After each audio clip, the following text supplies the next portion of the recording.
बिस्मिल्लाहिर्रहमानिर्रहीम। अहबाब, एक मसला आपकी खिदमत में पेश करना है। बहुत अहम मसला है, इसको तवज्जो से समाअत फरमाएं और इस पर अमल करने की कोशिश करें। ये वो मसला है जिस पर हमारी नमाज़ों की बुनियाद है, लेकिन हम में से बहुत सारे लोग इसका ख्याल नहीं रखते और अपनी नमाज़ें ज़ाया करते हैं, यानी पढ़ने के बावजूद नमाज नहीं होती। मसला ये है कि जब सजदा करें तो पाँव जो हैं उनकी कितनी उंगलियां ज़मीन पर लगी हुई होनी चाहिए और क्या उनकी पोजीशन होनी चाहिए। इस पर पहले भी कई दफ़ा बात हुई है, लेकिन फिर देखते हैं कि कई साथी रुकू जब सजदा करते हैं तो पाँव या तो उठा लेते हैं या उंगलियां ऐसे थोड़ी सी टच कर रही होती हैं ज़मीन को, तो ऐसे नहीं है। मसला ये है कि जब सजदा कर रहे हों तो पाँव की 10 उंगलियों में से कम एक उंगली उसका पेट या तलवा जिसे कहते हैं ना, नीचे वाली जो साइड है वो इस तरह ज़मीन पर लगी हुई हो और उंगली मुड़कर उसका रुख किबला की तरफ हो। एक उंगली 10 में से ये लगाना ज़मीन पर अच्छे तरीके से ये फ़र्ज़ है। अगर ये सजदे में नहीं लगी तो हमारी नमाज नहीं हुई, हमें नमाज फिर पढ़ना पड़ेगी नए सिरे से।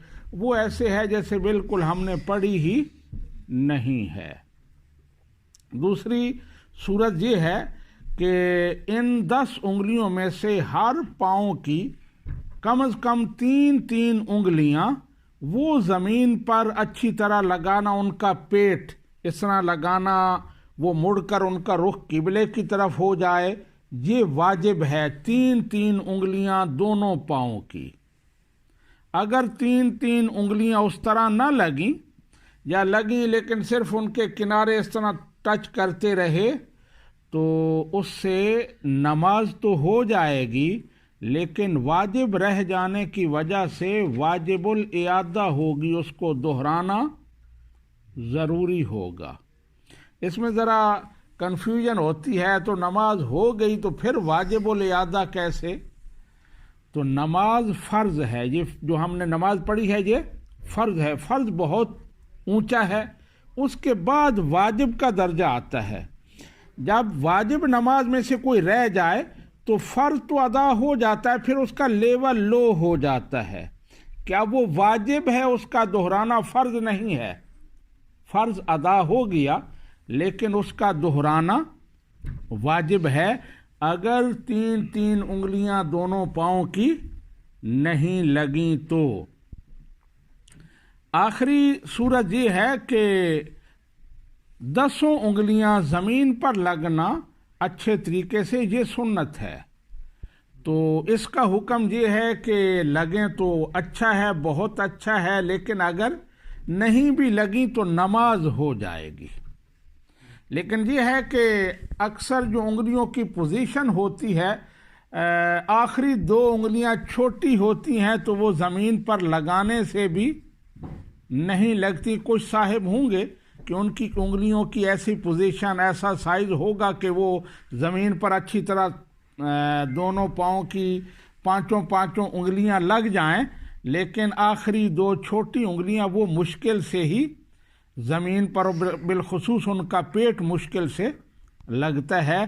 तो ऐसी अगर सूरत है तो फिर कोई हर्ज नहीं है। कम से कम 3 उंगलियां ज़मीन पर अच्छी तरह लगाना ये वाजिब है। और ये तो मैंने जो मसला बयान किया ये है आम आदमी का, यानी अकेला बंदा नमाज पढ़े, लेकिन अगर इमाम ऐसे करता है, यानी उसके पाँव अच्छी तरह ज़मीन पर उंगलियां नहीं लगती, तो फिर जो हुक्म इमाम का है वही पूरी जमात का भी है। यानी अगर फ़र्ज़ अदा नहीं हुआ, कोई भी उंगली नहीं लगी, तो उसकी नमाज नहीं हुई, पूरी जमात की नहीं हुई। अगर 3 उंगलियां नहीं लगीं तो वाजिब छूट गया। इमाम साहब पर नमाज वाजिबुल इयादा है तो तमाम मुक्तदियों पर भी वाजिबुल इयादा है। तो सबसे ज़्यादा एहतियात امام کو کرنی چاہیے، یعنی سجدے میں جائے تو اس کی دونوں پاؤں کی 3 انگلیاں اچھی طرح زمین سے لگی ہوئی ہوں، ان کا یہ پیٹ یہ لگا ہوا ہو، وہ مڑ کر قبلے کی طرف ان کا رخ ہو جائے، تو یہ بہت ضروری ہے۔ اس میں امام کو سب سے زیادہ احتیاط کرنی چاہیے، اور اس کے بعد ہر نمازی کو احتیاط کرنی چاہیے۔ اگر احتیاط نہیں کریں گے، مثلا امام صاحب اگر پوری طرح لگاتے ہیں تو پچھلے مقتدی یہ سمجھیں کہ اب تو ہماری ہوگی کیونکہ امام صاحب کی پوری لگی ہوئی ہیں۔ نہیں، آپ کا اپنی ذمہ داری ہے۔ اگر آپ کا فرض رہ جائے گا پیچھے تو پھر آپ کی نماز نہیں ہوگی، امام صاحب کی اور دوسروں کی تو ہو جائے گی۔ تو اس لیے اس مسئلے کو ذہن میں رکھیں اور اس پر ہمیشہ کوشش کریں، عمل کریں۔ اللہ تعالی ہمیں عمل کی توفیق عطا فرمائے۔ وما علینا الا البلاغ۔